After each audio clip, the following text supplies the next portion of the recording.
Selamat pagi para mahasiswa UPH 2020. Senang sekali berjumpa dengan kalian semua di dalam morning devotion ini. Sekalipun kita bertemu hanya secara virtual, tetapi saya percaya bahwa Tuhan sedang bekerja di antara kita. Nah, sebelum kita akan merenungkan sebagian dari firman Tuhan, baiklah mari kita masuk dalam doa, kita mohon pimpinan Tuhan terlebih dahulu. Mari kita berdoa. Bapa kami yang bertahta dalam kerajaan surga, Engkau adalah Allah yang agung, Engkau adalah Allah yang tak terselami. Dan Engkau telah memimpin kami melewati pengalaman demi pengalaman yang tidak selalu kami bisa mengerti. Tetapi di dalam semua perjalanan hidup kami melihat bahwa Engkau adalah Allah yang memimpin. Tuhan, dengan spirit yang sama, itulah sebabnya kami berdoa, kami mohon Engkau terus memimpin kami, bahkan dalam morning devotion ini yang terlihat seolah-olah ini hanya sebuah ritualitas. Tetapi kami percaya Tuhan kiranya Roh-Mu bekerja, membuka mata hati pikiran kami, sehingga kami boleh mengalami transformasi dan mengubah kami. Kami boleh mengenal Engkau, mengenal cinta-Mu, mengenal karunia-Mu dengan lebih baik. Terpujilah Engkau ya Tuhan. Bukalah mata hati kami, di dalam nama Tuhan Yesus Kristus, Juru Selamat kami yang hidup kami, mohonkan semua ini. Amin. Saudara yang terkasih dalam Tuhan, dalam morning devotion ini kita akan merenungkan satu bagian firman Tuhan, yaitu yang terambil dari kitab Kolose, Kolose pasal yang pertama, ayat yang pertama sampai dengan ayat yang ke-9. Dalam devosi kedua, besok saudara akan merenungkan bagian selanjutnya. Nah, saat ini kita akan melihat Kolose pasal yang pertama, ayat yang ketiga sampai dengan ayat yang 9. Ayat yang ketiga sampai dengan ayat yang 9. Demikian bunyi firman Tuhan. Kami selalu mengucap syukur kepada Allah, Bapa Tuhan kita, Yesus Kristus, setiap kali kami berdoa untuk kamu. Karena kami telah mendengar tentang iman-Mu dalam Kristus Yesus dan tentang kasih-Mu terhadap semua orang kudus. Oleh karena pengharapan yang disediakan bagi kamu di surga. Tentang pengharapan itu telah lebih dahulu kamu dengar dalam firman kebenaran, yaitu Injil yang sudah sampai kepada kamu. Injil itu berbuah dan berkembang di seluruh dunia, demikian juga di antara kamu sejak waktu kamu mendengarnya dan mengenal kasih karunia Allah dengan sebenarnya. Semuanya itu telah kamu ketahui dari Epafras, kawan pelayan yang kami kasihi, yang bagi kamu adalah pelayan Kristus yang setia. Lalu Paulus melanjutkan, saudaraku. Dialah juga yang telah menyatakan kepada kami kasih-Mu dalam roh. Sebab itu, sejak waktu kami mendengarnya, kami tiada berhenti-henti berdoa untuk kamu. Perhatikan di sini. Apa isi doa Paulus? Kami meminta supaya kamu menerima segala hikmat dan pengertian yang benar untuk mengetahui kehendak Tuhan dengan sempurna. Saya ulangi bagian ayat yang ke-9 ini. Kami meminta supaya kamu menerima segala hikmat dan pengertian yang benar untuk mengetahui kehendak Tuhan dengan sempurna.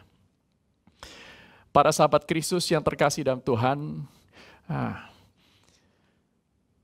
ada orang mengatakan bahwa berdoa adalah napas hidup orang beriman.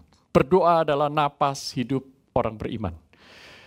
Apa yang Anda doakan itu adalah apa yang Anda hirup untuk bernapas sebagai orang beriman. Nah, saudaraku, maka penting sekali buat kita untuk mengerti tentang bagian ini, dan bagian yang tadi baru saja kita baca dalam Kolose pasal 1 ini menyingkapkan sebuah keunikan, kekhasan.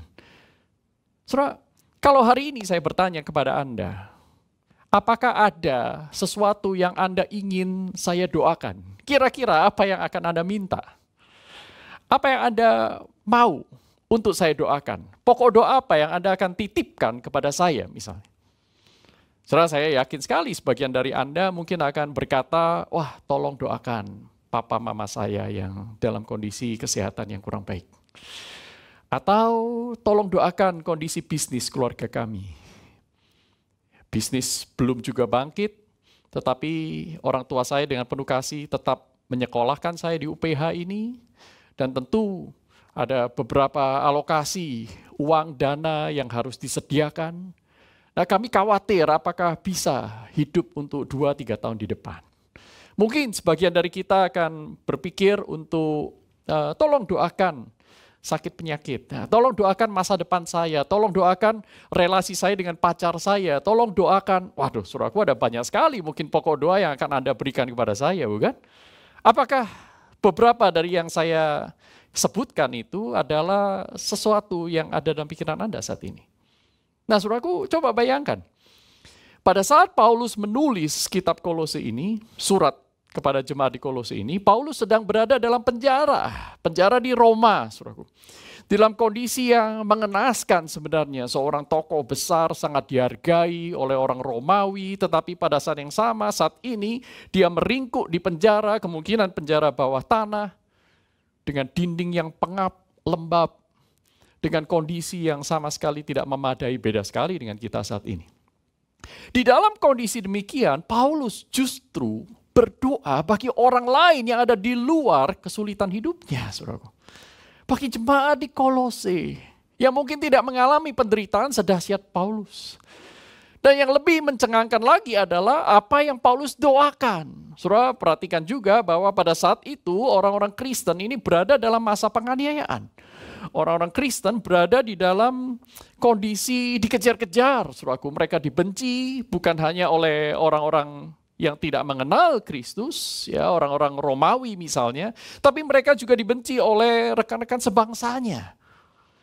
Mereka disalah mengerti, mereka dianggap pemberontak, mereka dianggap tidak berada di pihak yang seharusnya. Nah saudaraku, di dalam kondisi seperti ini, di dalam kondisi mereka dikejar-kejar, mereka setiap hari harus khawatir dengan kondisi keluarga mereka.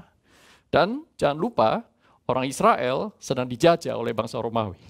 Jadi ini kondisi yang tidak menyenangkan, mungkin lebih parah daripada kondisi pandemi yang kita alami saat ini. Nah yang mengherankan adalah di dalam kondisi seperti itu, apa yang Paulus doakan? Paulus tidak berdoa untuk easy lives, Paulus tidak berdoa untuk hidup yang sederhana, hidup yang mudah, kaya, tidak pernah sakit, dan seterusnya. Tidak, saudaraku, saudara perhatikan, dalam seluruh surat-surat Paulus, Paulus tidak pernah satu kali pun berdoa supaya jemaat menjadi kaya. Paulus tidak pernah satu kali pun berdoa supaya jemaat tidak mengalami lagi sakit penyakit. Supaya jemaat dilepaskan dari segala macam masalah, supaya jemaat dilepaskan dari semua penganiayaan yang mungkin akan menimpa mereka. Nah, pertanyaan kita adalah, mengapa? Mengapa Paulus tidak mendoakan hal-hal yang secara natural, secara intuitif, itu ada dalam pikiran Anda dan saya, bukan? Nah, saudaraku, ini menarik sekali. Mengapa? Apa yang Paulus minta sebaliknya? Kami meminta supaya kamu menerima segala hikmat dan pengertian yang benar untuk mengetahui kehendak Tuhan dengan sempurna. Kami meminta supaya kamu mendapatkan semua perlengkapan, yaitu hikmat dan pengertian, wisdom and understanding, untuk bisa mengenal kehendak Tuhan yang sempurna. Kehendak Tuhan seperti apa? Kehendak Tuhan yang mengizinkan engkau mungkin berada dalam kesulitan, yang mengizinkan engkau berada dalam krisis, yang mengizinkan engkau melewati segala macam masalah itu. Ini lebih penting daripada sekadar lewat dari masalah. Nah saudaraku, ini mengingatkan saya kan beberapa tokoh Alkitab, beberapa kisah juga yang ada dalam kitab suci mengenai perubahan paradigma yang dahsyat. Dan ini juga dialami Paulus. Saudaraku, dalam surat Filipi pasal yang ketiga ayat yang ke-7 sampai dengan ayat yang 9, perhatikan di sini, Paulus berkata, tetapi apa yang dahulu merupakan keuntungan bagiku, sekarang kuanggap rugi karena Kristus. Malahan segala sesuatu kuanggap rugi karena pengenalan akan Kristus Yesus Tuhanku lebih mulia daripada semuanya. Perhatikan di sini, pengenalan akan Kristus Yesus Tuhanku lebih mulia daripada semuanya.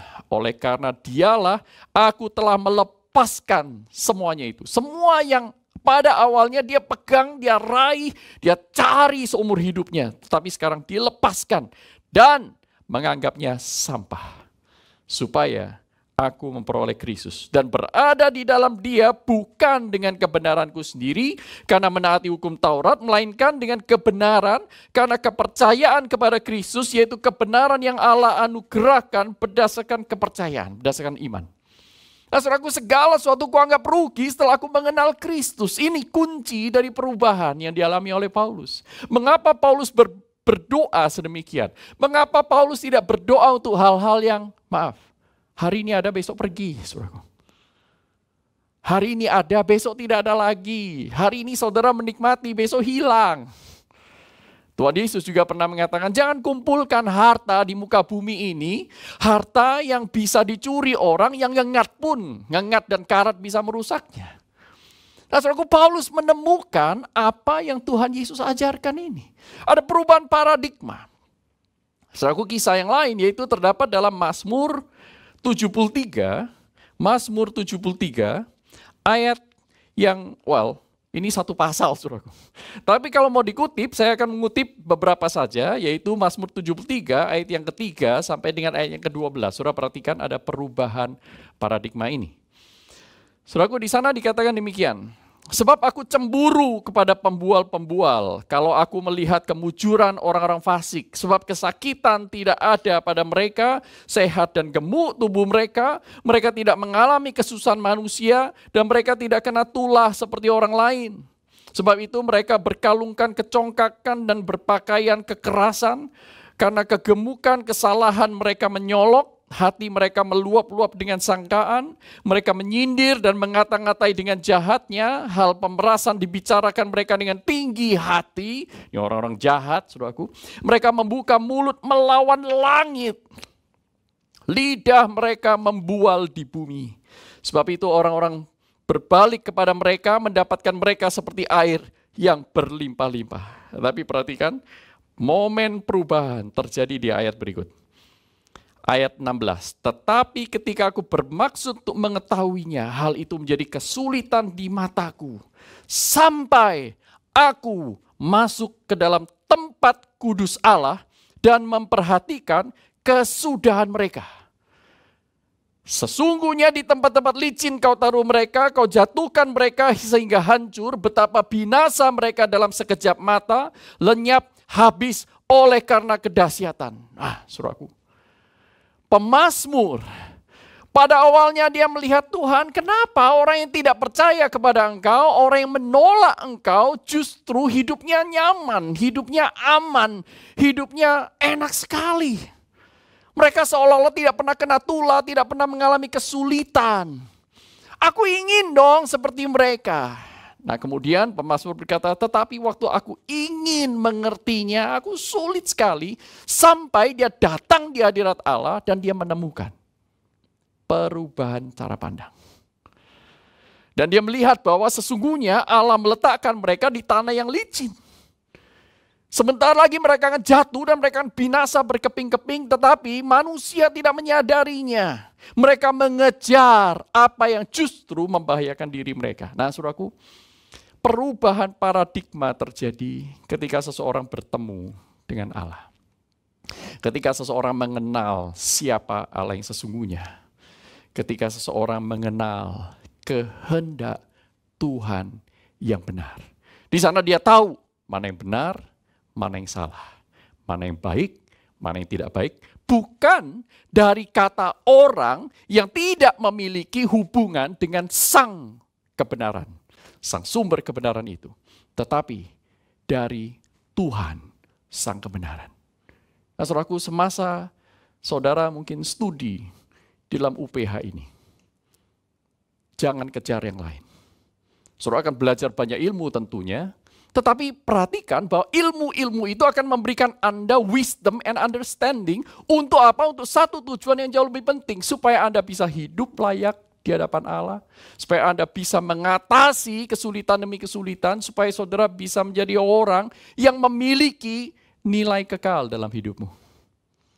Nah, saudaraku, perhatikan apa yang Paulus doakan. Paulus berdoa, dan saya yakin seluruh rekan-rekan sepelayanan dalam kerajaan Allah di UPH ini, kita semua juga berdoa bagi Anda, meminta seperti yang Paulus minta ini. Yaitu apa? Kami tidak henti-hentinya berdoa untuk kamu. Kami meminta supaya kamu menerima segala hikmat dan pengertian yang benar untuk mengetahui kehendak Tuhan dengan sempurna. Karena ini jauh lebih penting daripada semua harta kekayaan. Jauh lebih penting daripada titel yang kau kejar. Jauh lebih penting daripada semua kenyamanan hidup. Jauh lebih penting dari semua yang manusia berdosa cita-citakan. Jikalau Anda gagal mendapatkan hal yang paling penting ini, semuanya tidak berguna. Saudaraku, kiranya firman Tuhan ini boleh menguatkan saudara dan saya, mengarahkan seluruh langkah gerak upaya kita selama kita bersama-sama bergumul dengan anak-anak Tuhan yang lain di dalam kampus ini. Kiranya Tuhan memberkati kita semua. Amin. Mari kita berdoa. Bapa kami yang bertahta dalam kerajaan surga, kami bersyukur untuk morning devotion yang sekalipun singkat ini, tetapi kami boleh berjumpa dengan kebenaran yang bernilai kekal. Kami tahu ya Tuhan, masih banyak hal yang Kau sediakan buat masing-masing kami, supaya kami boleh dipenuhi dengan hikmat dan pengertian akan hal-hal yang bernilai kekal yang Tuhan sediakan. Sehingga hikmat dan pengertian itu boleh menolong kami mengerti kehendak Tuhan yang sempurna, kehendak Tuhan yang mendatangkan damai sejahtera, kehendak Tuhan yang akan menuntun kami sampai kepada kekekalan. Tuhan, kami rindu supaya Kau terus berikan kepada kami hati yang haus dan lapar akan kebenaran. Hati yang terus terbuka untuk diajar. Hati yang bersedia dilembutkan. Hati yang beriman kepada Tuhan. Sekalipun Tuhan, tidak banyak hal yang kami bisa mengerti dari apa yang terjadi di sekitar kami. Tapi satu hal kami mau pegang, bahwa Allah mengasihi kami. Dan Engkau adalah Allah yang bisa dipercaya. Bahkan satu-satunya yang layak untuk dipercaya. Terima kasih ya Tuhan untuk renungan pada pagi hari ini. Di dalam nama Tuhan Yesus Kristus Juru Selamat, kami mengucap syukur dan menaikkan doa kami. Amin. Tuhan memberkati kita semua.